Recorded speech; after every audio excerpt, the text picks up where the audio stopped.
होली से पहले संभल को अशांत करने की साजिश, पुलिस अपराधी सब ने बढ़ाया कदम। अब बीजेपी नेता की मौत ने डाला आग में घी। संभल सीओ के बयान पर भड़के चंद्रशेखर आजाद, कर दिया बड़ी साजिश का पर्दाफाश। संभल को बनाया जा रहा प्रयोगशाला।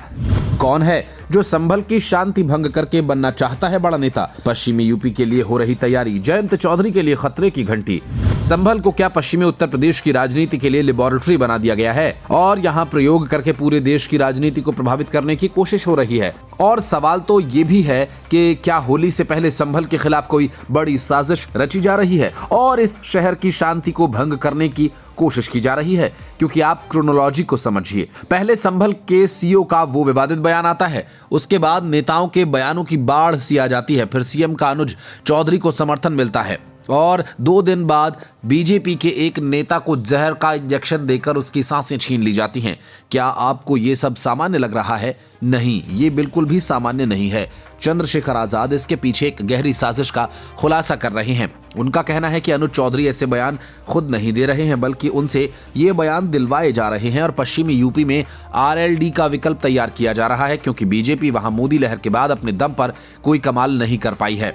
चंद्रशेखर आजाद की इस बात को अगर सच मान लें तो क्या अनुज चौधरी जल्द ही नौकरी छोड़कर राजनीति करते नजर आएंगे? इसलिए वो इतने उत्तेजक बयान दे रहे हैं। लेकिन इससे भी बड़ा मुद्दा संभल में रची जा रही साजिश का है, जिसके तहत बीजेपी नेता को जहर का इंजेक्शन दिया गया। जनपद संभल के थाना जोनाबाई के दफ्तरा गांव में आज 1:30 बजे के आसपास पुलिस को सूचना मिली कि यहाँ के गांव के प्रधान हैं, उनको किसी ने इंजेक्शन मार दिया है और इंजेक्शन मार के वो लोग भाग गए हैं। पुलिस द्वारा तुरंत मौके का मुआयना किया गया और उनको यहाँ पे नज़दीकी अस्पताल पहुँचाया गया। वहाँ से अलीगढ़ मेडिकल कॉलेज रेफ़र किया गया, जहाँ उनकी दुखद मृत्यु हो चुकी है। उनका पैनल से पोस्टमार्टम करवाया जा रहा है और डॉक्टर से उनकी मृत्यु का सही कारण जानने का प्रयास किया जा रहा है। पुलिस द्वारा यहाँ पे जो आसपास में जितने भी सीसीटीवी हैं, सभी सीसीटीवी को खंगाला जा रहा है और कुछ अच्छे सुराग भी मिले हैं पुलिस को।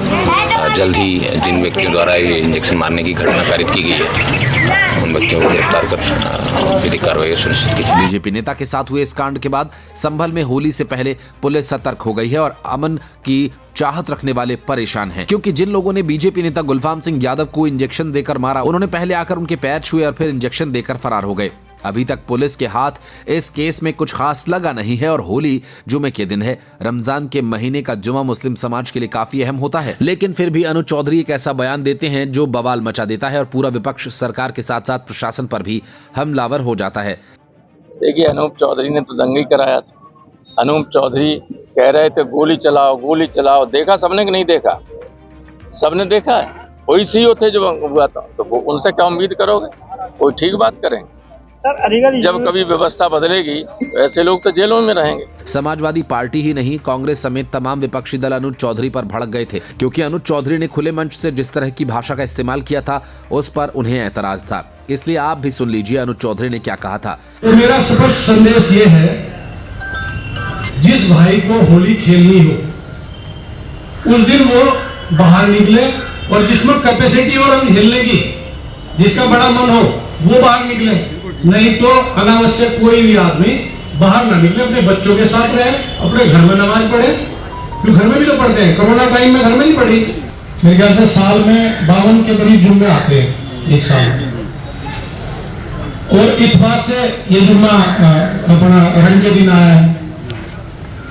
तो ये बहुत छोटी सी बात है भाई। यदि आपको लगता है, मैं तो चाहता हूं सब मिलकर होली खेलो, मेरे भी रंग डाल लो, मैं तुम्हारा डाल लूंगा, ठीक है। हिंदू मुस्लिम सब होली खेल रहे हैं। 2 दिन बाद होली है। उसी दिन 2 बजे के आसपास मुस्लिम जुमे की नमाज अदा करेंगे, लेकिन उससे पहले संभल के माहौल को क्या बिगाड़ने की कोशिश हो रही है और इसके पीछे क्या किसी प्रकार की राजनीति है? इसका जवाब आप कमेंट करके दे सकते हैं।